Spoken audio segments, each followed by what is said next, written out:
Johnny Venezia with RotoWire. We're talking 5 guys you gotta have for your fantasy football team in 2025. First up, let's go with Ladd McConkey, the second coming of Keenan Allen. It was an awesome rookie campaign for Ladd McConkey. 82 catches, 1,149 yards, 7 tutties, and we can't forget him absolutely taking over that playoff game in Houston. I think he's just only going to get better. He just started to scratch the surface, and it's not a bold take by any stretch of the imagination. I mean, he's ADP 24, so you're expecting to take him high, but I really loved what I saw from McConkey, and I think his skill set can translate game to game, matchup to matchup.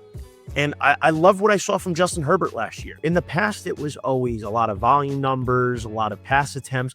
But last year, the overall numbers didn't jump off the page, but he was insanely efficient under the new Chargers direction of their offense. So I feel like with that approach, even in a less volume offense, McConkey's still going to put up big numbers and improve on what he did last year. But by the way, like towards the end of the season, the Chargers started throwing the ball more. Herbert's pass attempts were between like 31 and 36. I think ultimately the Chargers could opt to do more of that in 2025. I know they have a new look in the backfield with Omari and Hampton and Najee Harris, but I still think the offense is going to run through Ladd McConkey. And I think it's definitely worth him to take him that early. I'm so big on him. And if you're fortunate enough to have him as your keeper, God bless. This is a stud. Next up, let's go with another sophomore wideout, Maserati Marvin Harrison. The crazy thing is we hype up these big time prospects so much that if they don't live up to just an astronomical ceiling, their season was a failure. But if you put it in perspective, Marvin Harrison had a good rookie campaign. 62 catches, 885 yards, 8 scores is nothing to be embarrassed about. There was definitely lulls last year where he just barely saw the ball. There was games he had like 2-3 targets. I think he's going to get a lot more involved in 2025. I think there's going to be a lot more volume. I think he's building that connection with Kyler Murray. I think that's ultimately going to take a big step forward in 2025. Looking for Marvin Harrison, who right now is a 44 ADP, so that's around the 4th round. I think he's going to pay off his draft position. This is also somebody I can honestly see fall, but I'm really invested in Marvin Harrison Jr. in 2025. And you know what? Listen, if it doesn't work out, so be it. But I want to get in before the train takes off from the station. And if he has a breakout year this year, never know. He might be a 2nd round ADP for next summer. DJ Moore, he had a really strong year in 2024. 98 catches, 966 yards, 6 touchdowns. There was a lot going on in Chicago's offense. There was a lot of ups. There was a lot of downs. Caleb Williams, some games just gravitated towards Rome Odunze. But I think one of the big reasons why I love the Bears, like a lot of people this year, is because Ben Johnson's coming in. Ben Johnson's one of the most creative offensive minds in the game today.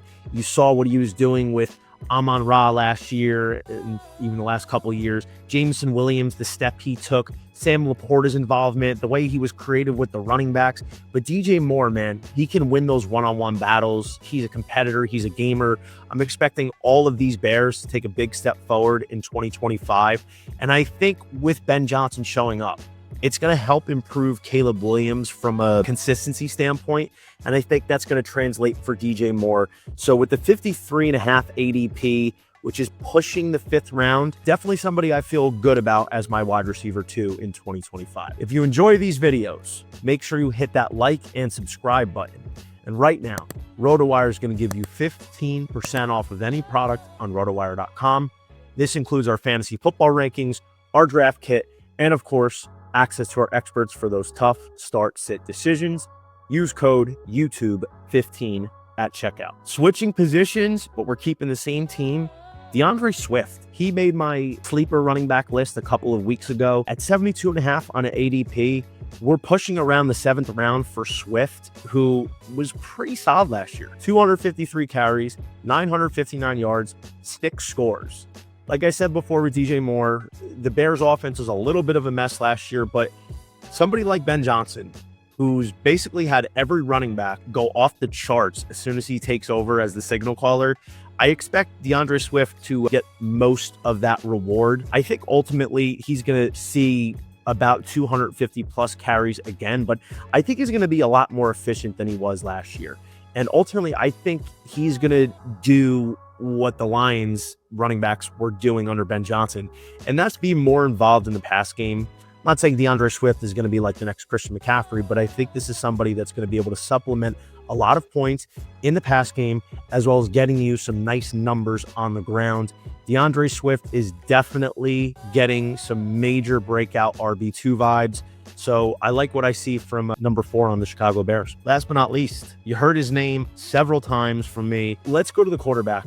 I'm all in on Michael Penix this year, especially when you consider the 128 ADP, which they're begging you in the 12th round or so, depending on what league and who you're drafting with. This could end up being one of the biggest steals of your fantasy draft this summer. Like I said, it's his first year as a starter. He's been taking the first team reps. He's got a high-powered offense. And if you saw him last year in the 3 starts he had, he flashed a lot of that potential. Like, he's got it. You look at him, you just know there's something special about him. And I think from a fantasy football perspective, the Falcons are going to be balanced this year with Bijan running the ball a lot. And, there's going to be some passing options for Penix to throw to, like a Drake London, like a Darnell Mooney. I like Penix a lot this year. We're going to see an explosive offense, and Penix is going to be the architect of that. This is definitely somebody I can anticipate finishing inside the top 8 for fantasy quarterbacks, and you're getting them in the double-digit rounds.